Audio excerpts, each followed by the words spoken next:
Quiet Place Part 2 is written and directed by John Krasinski and stars Emily Blunt, Millicent Simmons, Cillian Murphy, and among others. And in this story, it deals with the family from the first film. They have to survive from the events from these creatures that have an acute sense of hearing.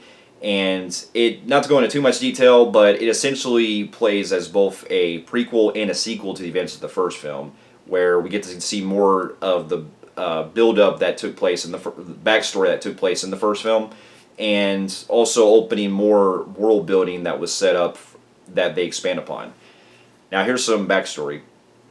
Now this was a film that the first Quiet Place movie I thought was really great. I thought it was pretty unique for a concept like that, with having these creatures that have an acute sense of hearing, and they basically are attracted by loud noises, and the intensity that was brought into the first film with the characters having to use sign language and having to be very quiet was a pretty unique approach of what John Krasinski did in the first film as a director. And while I'm not really too familiar with John Krasinski's work, other than I know that he's known for comedy, it's interesting how he was able to, in the last few years, do more serious stuff that I've actually enjoyed him in, like in 13 Hours and then in The Quiet Place.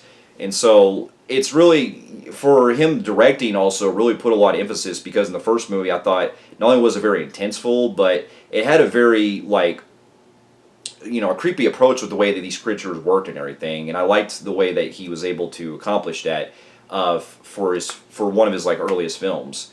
And so that he's directed. And with the second one coming out, it got me really interested of how they would develop, because I'm not going to go into too much detail if you've seen the ending of the first film, but it opened more grounds to what they could do with this kind of world that they set up with. And I was really excited for it when they first had the trailers coming out for it last year, and then when the pandemic started, we had it to where they had to delay it for a whole year, and we got it finally now that everything has been, everything's trying to slowly get increased with the pandemic for a while, with everything in theaters now opening back up more often. It was good to see the film finally get its release date and come back to the theaters. And upon seeing the film, I can say that I quite enjoy this film a lot. Now, I don't know if I like it better or less than the first film, but I think it's definitely about on par with the same with the first film that I enjoyed. And to get my pros out of the way, I thought the cast, once again, they were great, especially Emily Blunt. And the biggest standout for me the most, the two biggest standouts for me the most, is the daughter, Millicent Simmons. And she was definitely the forefront in this time, because in the other one she was more of like in the background, and she really had a good, like, she was one of the standouts that really held the movie for the first one. But in this one, we get to really see her shine and get to actually see a character arc that she goes through in this that I really enjoyed. And one of the other biggest additions I loved was Cillian Murphy. And I'm not going to go into too much detail, but I really liked how his character really was throughout the film, and you get to see his side of how things were. And there's a mystery surrounding him that I won't spoil, but you can see why he's doing what he's doing as basically a survivalist. And so I thought he was really great. And once again, to get into the direction, Krasinski really knows how to time the intensity of a lot of scenes with the creatures. And what I appreciate the most is the fact that he was able to mixture both when the sounds go off, when there's mixing the sound with scenes that are supposed to be very quiet, and the actual music goes out, like we're basically in the perspective of the girl who is deaf and she can't hear anything, and we as the audience are basically in like her point of view. And I appreciated, like, it was basically trying to get on that vibe with it. And when it does have the sequences go, I like that they actually very timed the scares right, to the point where I was on the edge of my seat. I was on the edge of how well that they were able to craft a lot of the scenes that set up for it. One of my biggest standouts was the scene, not going to spoil anything, but let's just say it involves a scene that takes place on a train. I thought it was very well timed, and I will also admit that the very beginning really got me on the edge too, the way that we basically start out like it's a prequel to the first film. And when they set everything up, I was like, I couldn't get enough of it. It was just really intense as the movie went through.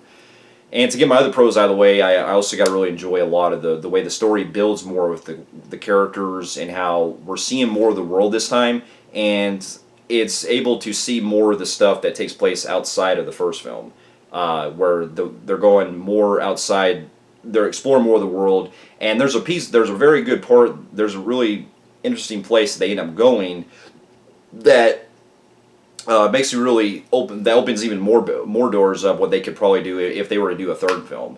And so I thought it was really great that they were able to expand upon the story, and they even get into some stuff that I thought was interesting. That's something that's beyond the creatures. I'll leave it there because let's just say that the movie does have some surprises I didn't see coming. Now, if I will have any kind of flaw, I will say that my only really big thing I would say is that the son, I feel like could have had maybe a better. There's a certain character motive decisions that the son does.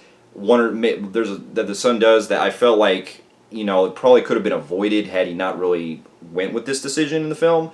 But I get it, it's a horror film, so there are certain tropes they do follow in these type of movies. But there's a decision that he does in the film that I think could have really been avoided the whole time. One of the things I did kind of notice too is that Emily Blunt's character does take more of a backseat this time compared to how she was in the first film, so she doesn't really get a whole lot to do this time. But she's really great in the film, and I really enjoyed her performance. And she does have the courage of being able to stick with her family and everything. And the family dynamic this time is a lot more like scattered out because it's more about like separation than what it was in the first film. And so you get to see like basically two things going on at once. And I thought it was a unique change that I thought really worked with the film. But there's instances where I felt like the son could have maybe had more of a different, or not really different, but we could have got to see more the actual earning of what the son goes through as far as his character arc. Because there's something that happens in the end that I felt like they could have, done a little, built more up to in order to, with what they end up doing in the end of it. But that's just some minor things because other than that, I still found this to be a pretty great sequel. And with that being said, I enjoyed this film a lot. Much like I gave with the first film, I'm going to give the movie a low phenomenal grade on the Film Freaks meter. So, for those of you who have also seen A Quiet Place Part 2, and also the first one, let me know in the comments what you thought about it. And thank you so much for watching. Stay safe, and I'll see you in my next review. I'll see you later.